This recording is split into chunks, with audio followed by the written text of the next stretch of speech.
5500 ዘመን ሲፈጸም ዛሬ የተወለደው ከመቤታችን ካለ አባት ወልደ ማርያም ኢየሱስ ክርስቶስ ዛሬ ሁለተኛ ልደቱ ነው። ስለዚህ ደግሞ እሱ ብቻ እኮ አይደለም የሚገርመው፣ መድኃኔ ዓለም ኢየሱስ ክርስቶስ የተወለደው ሌሊት ነው። ኢየሱስ ማለት መድኃኒት ማለት ነው። እስኪ በሉ ኢየሱስ ማለት መድኃኒት ማለት ነው። አንደኛ ልጆች የማን ስጦታዎች ናቸው? የማን ስጦታ ነው? በስመ አብ ወወልድ ወመንፈስ ቅዱስ አሐዱ አምላክ። ክቡር መምህራችን ላይከ ወንጌል መምህር ሳምሶን ነጋሽ፣ እንዲሁም ወንድሞቼ፣ እህቶቼ፣ እናቶቼ፣ አባቶቼ በልዑል እግዚአብሔር ፍጹም ሰላም እንኳን አደረሳችሁ። እስኪ በሰላም በጤና ያደረሰንን እግዚአብሔርን በእልልታ አንድ ላይ እናመስግነው። እንኳን አደረሳችሁ። ለዛሬ የደረስነው በእርሱ ቸርነት ነውና አምላካችን እግዚአብሔር ስሙ የተባረከና የተመሰገነ ይሁን። እግዚአብሔር ቢረዳን ለተወሰነ ደቂቃ የሚያሳርፈውን ሕያው የሆነውን የእግዚአብሔርን ቃል እንማማራለን። ለሁላችንም ማስተዋሉን ያድለን። ተወልዶላችኋል በሉ እስኪ። ተወልዶላችኋል። የቅዱስ ሉቃስ ወንጌል ምዕራፍ 2 ከቁጥር 11 ላይ ዛሬ በዳዊት ከተማ መድኃኒት የሚሆን ኢየሱስ ክርስቶስ ተወልዶላችኋል ይላል። ስለ ቃሉ የእግዚአብሔር ስም የተባረከና የተመሰገነ ይሁን። ከፍ ብለን ስናነበው አውግስጦስ ቄሳር ሕዝቡን በሚያስቆጥርበት ዘመን መድኃኒታችን ኢየሱስ ክርስቶስ ሕዝብ ቆጠራ በነበረበት ሰሞን ኢየሱስ ክርስቶስ እናቱ ድንግል ማርያም ልትቆጠር ሄደች። ማን? እናቱ ማን? ድንግል ማርያም ምን ልትል? ልትቆጠር ሄደች። እንግዲህ ለምንድነው በዛን ጊዜ አውግስጦስ ቄሳር ሕዝብን የሚቆጥረው ከተባለ ትንቢት ይነገር ነበር። ምን ይነገር ነበር? ትንቢት ተነግሮ ነበረ። አንድም ደግሞ አውግስጦስ ቄሳር ሕዝብን ይቆጥር የነበረው ለምንድነው ከተባለ ለባርነት ነበረ። ይህን ያህል ሰው አስተዳድራለሁ፣ ይህን ያህል ሰው በግዛቴ ውስጥ አለ ብሎ ለመቁጠር ሕዝብን ያስቆጥር ነበረ። ኢየሱስ ክርስቶስ ግን እኛን በሕይወት ለመቁጠር እሱ ሕዝብ በሚቆጠርበት ጊዜ ተቆጠረ። እኛን ምን ለማድረግ? እኛን በሕይወት ለማስቆጠር ኢየሱስ ክርስቶስ ተቆጠረ። ያን ጊዜ አውግስጦስ ቄሳር ሕዝቡ በሚቆጠሩበት ሰዓት ላይ እመቤታችንም ልትቆጠር ወደ ቤተልሔም ሄደች። ኢየሱስ ክርስቶስ ዛሬ ልደቱ ነው። ዛሬ መድኃኔ ዓለም የተወለደበት ዕለት ነው። ሁላችንም እንደምናውቀው መድኃኔ ዓለም ኢየሱስ ክርስቶስ ሁለት ልደታት አሉት። አንደኛው ቅድመ ዓለም ከአብ ዓለም ሳይፈጠር የተወለደው ልደት ነው፣ ወልደ አብ ይባላል።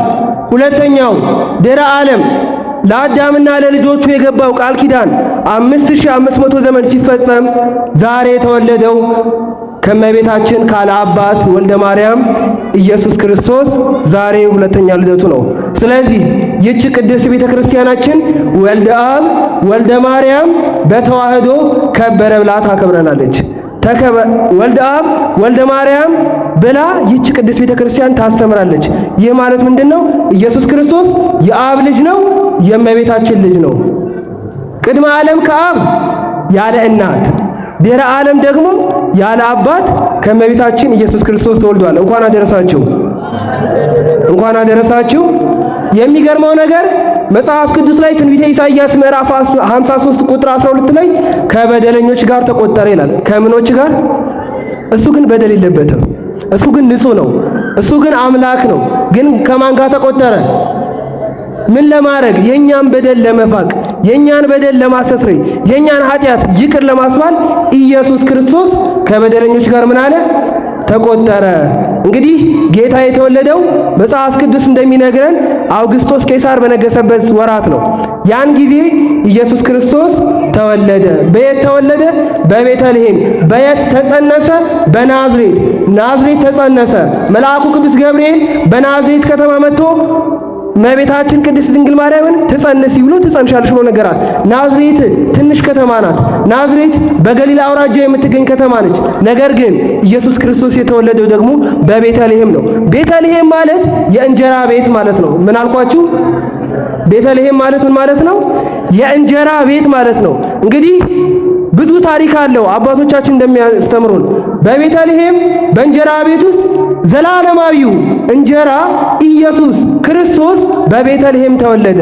ዘላለማዊው ህብስት የማያስረብ የማያስጠማ አንዴ ተመግበነው ለዘላለም የሚያኖረን ህብስት ኢየሱስ ክርስቶስ በየት ተወለደ? በየት? በቤተልሔም ተወለደ። እንግዲህ ቤተልሔም የዳዊት ከተማ ናት። የማን? የዳዊት ከተማ ናት። መጽሐፍ ቅዱስ ይነግረናል ከዳዊት ከተማ ኢየሱስ ክርስቶስ እንደሚገኝ። ከየት? ከየት አልኳችሁ ወገኖቼ? ከዳዊት ከተማ ኢየሱስ ክርስቶስ እንደሚገኝ። ቅድም ናዝሬት ብያችኋለሁ። ናዝሬት ትንሽዬ ከተማ ናት። ቅዱስ ገብርኤል ነው እመቤታችንን ሊያበስራት ሄደው። በቤተልሔም ግን ትልቅ ከተማ ናት። እልፍ አእላፍ መላእክት ነው በቤተልሔም የተሰበሰቡት። በቤተልሔም ብዙ ሚስጥር ተከናውኗል። ቤተልሔም ብቻ አይደለም። በጣም የሚያሳዝነው ነገር መድኃኒታችን ኢየሱስ ክርስቶስ የተወለደው ቤተልሔም ይባል እንጂ በከብቶች ማደሪያ በግርግም ነው። በየት አልኳችሁ? በየት አልኳችሁ? ደግሞ እሱ ብቻ እኮ አይደለም የሚገርመው። መድኃኔ ዓለም ኢየሱስ ክርስቶስ የተወለደው ሌሊት ነው። መቼ ነው የተወለደው? ሌሊት። ደግሞም ብርድ ነበረ። ምን ነበረ? ብርድ ነበረ። በጣም የሚደንቀው ነገር መጽሐፍ ቅዱስ እንዲህ ይለናል፣ እንስሳት አራዊት እስትንፋሳቸውን ገበሩለት፣ እፍ ብለው ኢየሱስ ክርስቶስን አሞቁት። ኢየሱስ ክርስቶስ የመጣው ለእንስሳት አልነበረም። ኢየሱስ ክርስቶስ የመጣው ለማን ነው? እኔና እናንተን ለማዳን ነው። ሰዎችን ለማዳን መጥቶ ሰዎች ግን አላወቅ ነው። ይልቁኑ ሰቅለን በመስቀል ላይ በቀራንዮ አደባባይ ላይ አዋል ነው። የሚገርመው ነገር ኢየሱስ ክርስቶስ በተወለደበት ጊዜ ብርዱ አላስችል ብሎት እስትንፋስ እንስሳት ገበሩለት። ለማን? ለማን? ለኢየሱስ ክርስቶስ። ኢየሱስ ክርስቶስ በተወለደ ጊዜ ስም ወጥቶለታል። ኢየሱስ ተብሏል፣ አማኑኤል ተብሏል፣ ክርስቶስ ተብሏል፣ ኤልሻዳይ ተብሏል። ማን በተወለደ ጊዜ? ማን? ኢየሱስ ማለት መድኃኒት ማለት ነው። እስኪ በሉ ኢየሱስ ማለት መድኃኒት ማለት ነው። ክርስቶስ ደግሞ ማለት መሲህ ማለት ነው። ክርስቶስ ማለት ምን ማለት ነው? አማኑኤል ደግሞ ማለት እግዚአብሔር ምስሌነ ማለት ነው። ወይም በአማርኛ እግዚአብሔር ከኛ ጋር ሆነ ማለት ነው። አማኑኤል ማለት ምን ማለት ነው? ከሁላችን ጋር ይሁን። ማን? ማን? እግዚአብሔር። ክርስቶስ ከእመቤታችን ከቅድስት ድንግል ማርያም በድንግልና ነው የተወለደው። እመቤታችን ቅድስት ድንግል ማርያም ክርስቶስን ስትወልደው እንደ ሌሎች ሴቶች አይደለም። ይህንን መጽሐፍ ቅዱስ ላይ እናገኛለን። በመኃልየ ቅዱስ ሰሎሞን እንዲህ ብሎ ይነግረናል። በምዕራፍ 4 ቁጥር 12 ላይ እህቴ ሙሽራ የተቆለፈ ገነት፣ የተዘጋ ምንጭ፣ የታተመ ፈሳሽ ያለብሽ ይላታል። የታተመ ፈሳሽ ኢየሱስ ክርስቶስ ነው። የዘላለም ፈሳሽ የማያስርብ የማያስጠማ ዘላለማዊው የክርስቶስ ደም ነው የታተመ ፈሳሽ። ሌላው ሕዝቅኤል እንዲህ ይላል፣ ተዘግቶ ይኖር የነበረ ቀይ ጎልማሳ። በውዳሴ ማርያም ትርጓሜያችን ላይ አባቶቻችን ሕዝቅኤል ነቢይ ኮነ ሰብአ በእንቲአየ የሚለውን ሲተረጉሙልን እንዲህ ይላሉ። ሕዝቅኤል በቤተ መቅደስ ገብቶ በሚጸልይበት ሰዓት ላይ ቀይ ጎልማሳ ከተዘጋ ቤተ መቅደስ ውስጥ ሳይከፍት ገብቶ ሳይከፍት ወጣ ይለናል። ይህ ቀይ ጎልማሳ የተባለው ኢየሱስ ክርስቶስ ነው ይላል። ይህ ቀይ ጎልማሳ ማን ነው? ቀይ ጎልማሳ የተባለው ኢየሱስ ክርስቶስ ነው። ሳይከፍት ገብቶ ሳይከፍት እንደወጣ ጌታችን አምላካችን መድኃኒታችን ኢየሱስ ክርስቶስ ከእመቤታችን ከቅድስት ድንግል ማርያም በሕቱም ድንግልና መወለዱን ይነግረናል። ኢየሱስ ክርስቶስ በሕቱም ድንግልና ከማን ተወለደ? ከማን? ከእመቤታችን ከቅድስት ድንግል ማርያም። እሺ መልካም። ኢየሱስ ክርስቶስ አምላክ ነው አይደለ? ታዲያ ለምን በበረት ተወለደ? ኢየሱስ ክርስቶስ አምላክ ከሆነ በበረት ለምን ተወለደ ስንል የተወሰኑ ነጥቦችን እንመለከታለን። አንደኛ ትንቢት ተናግሮ ነበረ። ምን ተናግሮ ነበረ? በትንቢተ ኢሳይያስ ምዕራፍ 1 ቁጥር 40 ትንቢተ ኢሳይያስ ምዕራፍ 1 ቁጥር 3 ላይ ይቅርታ እንዲህ የሚል ኃይለ ቃል አለ። በሬ የገዢውን አህያም የጌታውን ጋጣ አወቀ፣ እስራኤል ግን አላወቀም ይላል። ኢየሱስ ክርስቶስ ሊወለድ የመጣው ለሰው ነው። ኢየሱስ ክርስቶስ የተወለደው ለሰው ነው። ነገር ግን ሰዎች አላወቁትም። ነገር ግን አህያ ኢየሱስ ክርስቶስ አምላክ እንደሆነ አውቃ እስትንፋሷን ገበረችለት። ሌላው ኢየሱስ ክርስቶስ በቤተልሔም ለምን ተወለደ ከተባለ የእንግዳ ስፍራ ማረፊያ ስላልነበረ ነው። ምን ስላልነበረ? የእንግዳ ማደሪያ ስፍራ ስላልነበረ በከብቶች በረት አስጠጓቸው። ዛሬ እኔና እናንተ እንግዳ ቤታችን ቢመጣ እናስጠጋለን? ቤት የለንም እንዴ? ተከራይተንም ቢሆን እንግዳ ሲመጣ ቤታችን እናስጠጋለን? ያኔ የነበሩ ሰዎች ቤት አልነበራቸውም፣ ግን ምን ነበራቸው? ግርግም ነበራቸው። ግርግም ላይ ማንን አስጠጉት? ኢየሱስ ክርስቶስን አስጠጉት። ማንን አስጠጉት? የግድ ሰውን ለማኖር ሰውን ለመርዳት ትልቅ ነገር ከኛ አይጠበቅም። ባለችን ትንሽ ነገር ሰውን መርዳት እንችላለን። በምን? ባለችን ትንሽ ነገር ከታመንን እግዚአብሔር በብዙ ይሾመናል። ሌላው በረት የእንስሳት ማቆያ ነው። የእንስሳት ማቆያ ብቻ አይደለም፣ በረት የእንስሳት ምግባቸው መኗቸው የሚቀመጥበት ቦታ ነው። የሚገርመው ነገር ዘላለማዊው መና ኢየሱስ ክርስቶስ የከብቶች መና በሚቀመጥበት በቤተልሔም ተወለደ። ሌላው ትህትናን ለማስተማር ነው። ምንን ለማስተማር? ትህትናን ለማስተማር ነው። እንግዲህ ዲያብሎስን ታውቁታላችሁ። ሰይጣንን ምንም ነገር የለውም፣ ግን ትዕቢተኛ ነው። ክርስቶስስ ሁሉ ነገር አለው፣ ግን ትሁት ነው። ክርስቶስ የሌለው ነገር አለ? የለም። ሁሉም ነገር አለው፣ ነገር ግን ምንድነው? ትሁት ነው። ዲያብሎስስ ምንም ነገር የለውም፣ አንዳች ነገር የለውም፣ ግን ባልፈጠረው ፍጥረት ፈጠርኩ አለ፣ ታበየ። ትዕቢት አይጠቅምም ወገኖች። ሁላችንም ትሁት እንድንሆን ማን ይርዳን? የሚገርመው ነገር የሉቃስ ወንጌል ምዕራፍ 2 ቁጥር 7 ላይ ሁሉ ያለው ኢየሱስ ክርስቶስ በጨርቅ ጠቀለለችው እመቤታችን። ለምን ሲሉ ሊቃውንት ሲያብራሩት ብታጣ፣ ምን ብትል? የምታለብሰው ብታጣ በምን ጠቀለለችው? አያሳዝንም? ኢየሱስ ክርስቶስ ለማን ብሎ ነው ግን? ለማን? ለእኔና ለእናንተ ብሎ ነው። ታዲያ እንደዛ ከሆነ ኢየሱስ ክርስቶስ በተወለደ ጊዜ በዛን ጊዜ ብርሃነ መለኮቱን ገልጧል። እረኞች በዛ ቦታ ላይ አሰማርተው በጎችን ይጠብቁ ነበረ። ወደ ቤታቸው አልሄዱም ነበረ። ለምን? ቀን መስሏቸው ነበረ። ኢየሱስ ክርስቶስ ብርሃነ መለኮቱን የገለጠው ለእረኞች ነው በቤተልሔም። እንግዲህ ኢየሱስ ክርስቶስ በዛን ጊዜ እረኞች መንጋቸውን ለመጠበቅ ታምነው ነበረ። ስለታመኑ ኢየሱስ ክርስቶስ ተገለጠላቸው። እኔና እናንተም በሕይወታችን ላይ ከታመንን ክርስቶስ ይገለጥልናል። አይገለጥልንም? አናገኘው? እናገኘዋለን እኮ ክርስቶስን ከፈለግ ነው። ክርስቶስ እኮ እሹኝ፣ አንኳኩ ይከፈትላችኋል፣ ጠይቁ ይመለስላችኋል ብሏል። ክርስቶስን ከልባችን እንፈልገው። እሺ፣ ትምህርታችንን ስንጨርሰው የኢየሱስ ክርስቶስ መወለድ ዓላማው ምንድነው? ያለ ዓላማ ተወልዷል እንዴ? እኔ የምለው እስኪ እናቶች አላችሁና ልጠይቃችሁ፣ ልጅ የምትወልዱት ለምንድን ነው? ያው ትዳር ስለሆነ እንደዛ ነው? በምንድን ነው? አንደኛ ልጆች የማን ስጦታዎች ናቸው? የማን ስጦታ ነው? የእግዚአብሔር ስጦታ ነው አይደለ? እንግዲህ የኢየሱስ ክርስቶስ የልደቱ ዋናው ዓላማ እኔና እናንተን ነፃ ለማውጣት ነው። ማንን? እኔና እናንተን ምን ለማድረግ? ነፃ ለማውጣት። ከየት? 5500 ዘመን በግዞት በሲኦል እንኖር ነበረ። ኢየሱስ ክርስቶስ በተወለደ ጊዜ ከዚህ አገዛዝ ነፃ ወጣን ማለት ነው። ዛሬ የምናከብረው በዓል ምንድነው የሚባለው? ምንድነው የሚባለው? ገና፣ ልደት። ልዩነት አለው? አንድ አይነት ነው? እሺ፣ አንድ አይነት ነው። እሺ፣ ገና ማለት በግሪክ ነው፣ በጽር ቋንቋ ነው። በአማርኛ ልደት ይባላል። ነገር ግን ገናን የምንጠቀመው ጌና ነው። እንደውም ስንክሳራችን የሚለው ለኢየሱስ ክርስቶስ ልደት ብቻ ነው። ግን ልደትን ለሁሉም ሰው እንጠቀመዋለን አይደለ? በዓለ ልደት ስንል ለሁሉም ሰው እንጠቀመዋለን።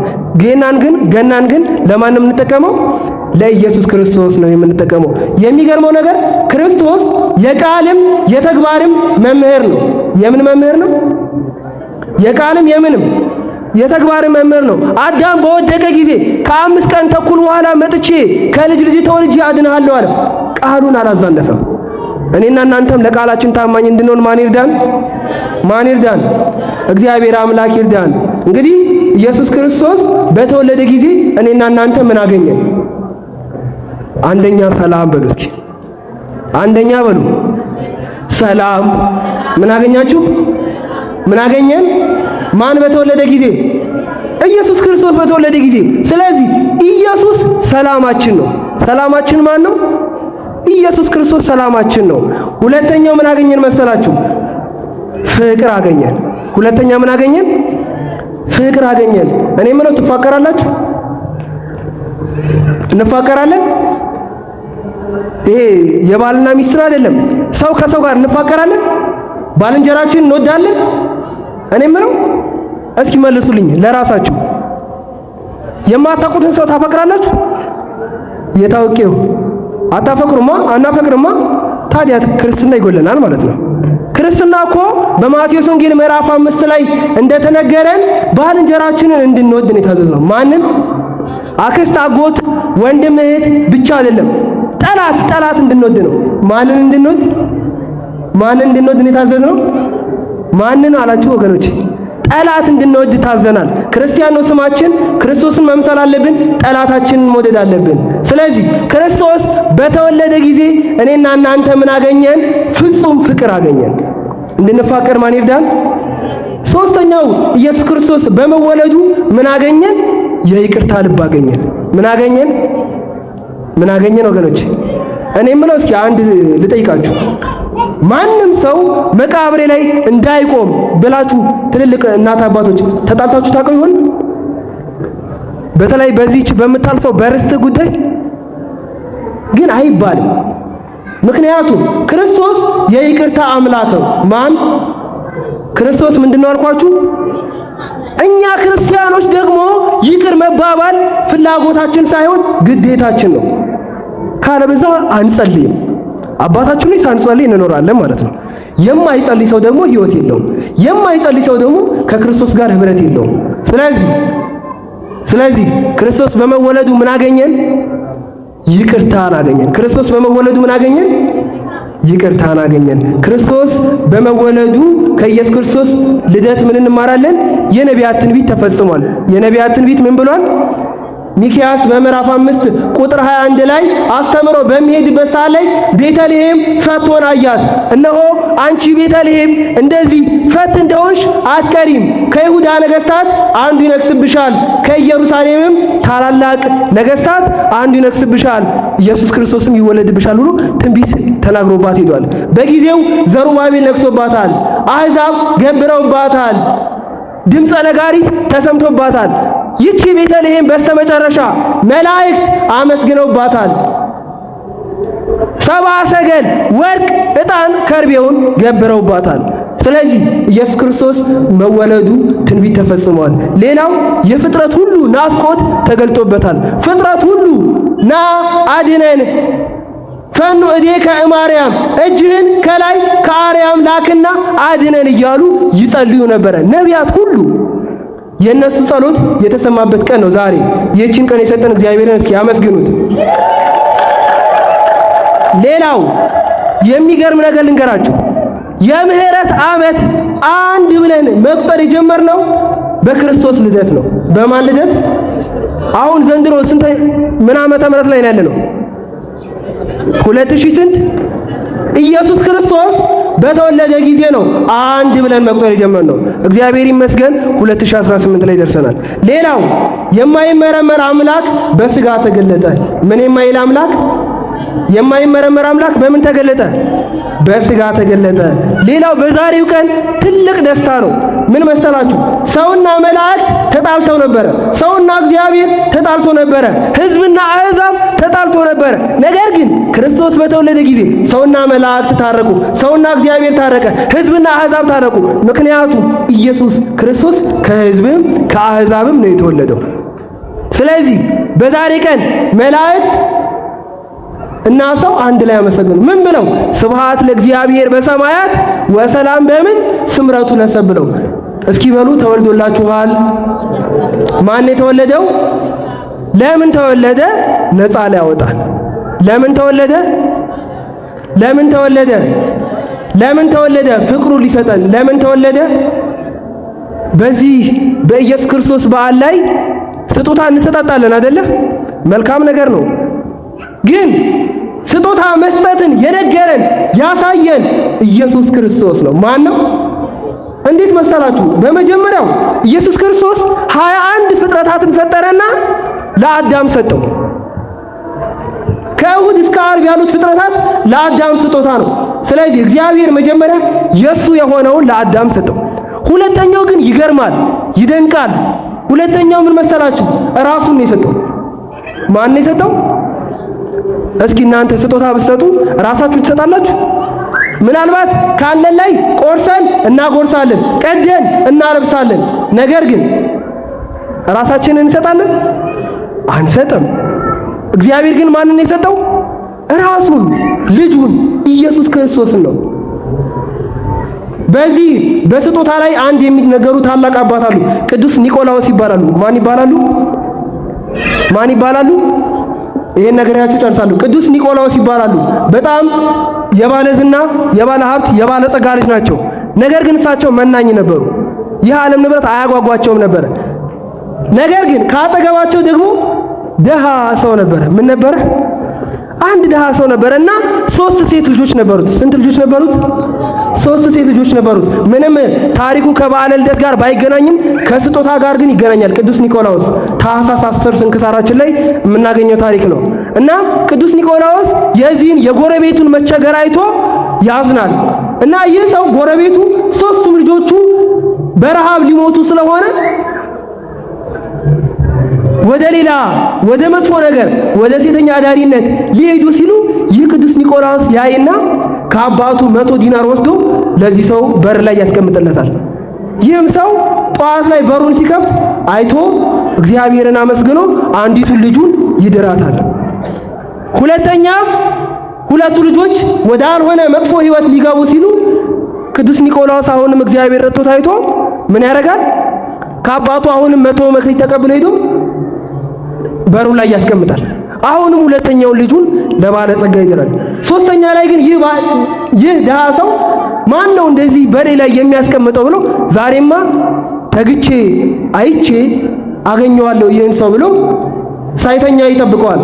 ቅዱስ ኒቆላዎስ እንደለመደው ከአባቱ አሁንም 100 ዲናር ወስዶ በሩ ላይ ሲያስቀምጥ አይቶ እስከ ዛሬ አንተ ነው ወይ የምታስቀምጥልኝ አለው። አዎ አለው።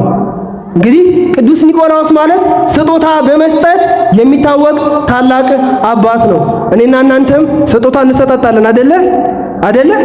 ዛሬ የማን ልደት ልታከብሩ መጣችሁ? የማን ልደት ልናከብር መጣን? የክርስቶስን አይደለ? እሺ ለክርስቶስ ምን ልትሰጡት አመጣችሁ? ምን ልትሰጡት ነው? ሰው ዘመን ልደት ሲጠራችሁ ይዛችሁ ትሄዳላችሁ የሆነ ነገር አሽጋችሁ። እሺ ለክርስቶስ ምን ልትሰጡ መጣችሁ? አንድ ትልቅ ነገር ልንገራችሁ። ሕይወታችንን እንስጠው። ምናችንን እንስጠው? ምናችንን? ገንዘብ፣ ቁስ፣ ሌላ ነገር አያስፈልግም። መጀመሪያ የሚያስፈልገው ማን ነው? እኛ ነው የምናስፈልገው። ማን ነው የሚያስፈልገው? እኛ ነው የምናስፈልገው። አቡነ መልከጼዴቅ የሚባሉ አንድ አባት አሉ። አርፈዋል። በረከታቸው ይድረሰን።